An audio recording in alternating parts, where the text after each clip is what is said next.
I was listening to the emotions on what happens at the 10% Happier, Sam Harris or Dan Harris. Dan Harris, what is he? He's the news anchor. So what would like Google say he A is? news anchor guy. Anyway, I was listening to the emotions one. It's like the Good Morning America guy. No, he was. Is this Okay. him, Sean? Yeah. Oh yeah, so Good Morning America, Nightline, ABC. I wonder if that's really him. Daniel B. Dan Harris, correspondent. He was on the Rogan podcast, Sam and Dan Harris. Yeah, and They're not brothers though. Oh, yeah, it must be then. But they have like a portion where it says learn, where he's interviewing someone else that's an expert in meditation, and this lady was talking about emotions.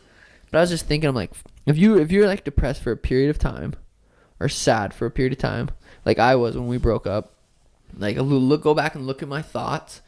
All my thoughts were just sad, negative, complaining. Or if I go back to where I'm happy, like I have been like lately, training camp, feeling good, I'm like, fuck, like your thoughts really are like becoming aware of your thoughts is so important. And if you can change, like if you're like depressed, it's because of your thoughts. If you can't figure out how to change your thoughts and it's like recognizing them before they take control, and then you're just pissed and sad or mad, and like recognizing them when they come in, observing. Yeah, it's nuts. weird, just like observing your thoughts. And He was your talking about that Sam Harris app too, talking about in a car and someone road rage, someone pulls in front of you, and like that person's probably going through a lot of the same shit you're going through, and you don't even know it. Mm-hmm. It's just, or worse, something. Worse. And fucking life is so short. Like, we could die at any moment. Any one of us could die at any fucking moment. We could die tomorrow. And why not just enjoy the time you have? Seriously. That fucking Sam Harris app. We were hanging out with so this chick good. last night, and she's got kids and like a wild life, and we were sitting there. I'm like, just like she can't. She's like, I cannot not think for 1 second. Just like breathe. Just take some breaths. Follow your breath. Just can't. And Really? I for 1 second, but I think that's how a lot of people are. Most people. Probably Frank. That's like, dude, can't most 1 second. people. Just like, and I was thinking also, it's like, I remember Aubrey saying it, but I'm pretty sure a fucking ton of people have said it. It's like the time to meditate, the time you don't want to, when you're the most like, because it's easy to meditate like after we're hot tub and we're chilling and we're super relaxed sitting in the sauna. I'm like, oh, this shit, I can just like be zen right now, like super calm. It's when you can't. It's like when you're in traffic and you're just like, fuck.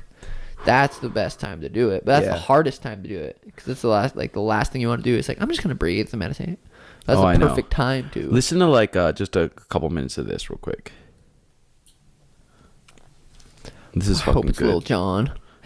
There's a lot that can be said about what it means to make progress in meditation practice. In some traditions, the notion of progress can be made to seem fairly paradoxical, but there are actually a few landmarks on the path that are valid to consider as indications of whether you're getting the intended benefit from this practice, and whether you're recognizing important features of your own mind that are there to be recognized. Now, the first and most basic is whether you're able to make a regular habit of doing the practice. And that can be hard to do. And one of the purposes of an app like this is to make it easier to do. Still, you really do just have to decide to do it. And when you go too many days without following through on that decision, you have to decide to do it all over again. Of course, any positive habit is like this. Working out, changing your diet, prioritizing time with your kids. It can be very easy to let important things fall by the wayside, as you know.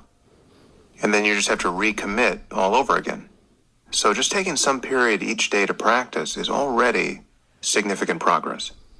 Most people never do such a thing in their lives. The second landmark worth noticing is that mindfulness eventually becomes an antidote to your psychological suffering.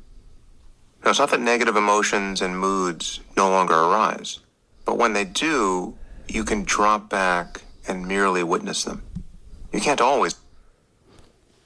That's just a taste. That's just a taste of it. That's that Sam Harris Waking Up app. Yeah. Yeah, I'm not the. I have it downloaded. It's fucking too good, dude. His lessons, or whatever. it's like, holy his voice shit. is soothing as fuck too. It is. I'm just like, I Zened know. out. God, I'm I was like- thinking of something, and then I was like getting into that thought. I'm like, no, listen.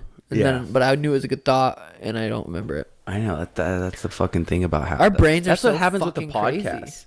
So you're letting someone talk, and something goes. You're like, oh, I want to say that Can right you now, erase and it? then they keep talking, and then you forget the thought. But it's better than just like going all into your own thought, and, like, "Ugh," and then it's Not over. fucking Like, listening fuck. at all, for sure.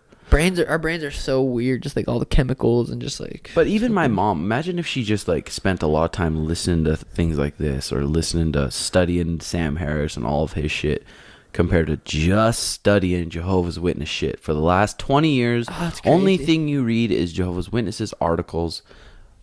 That's the only thing you read. You never explore anything else.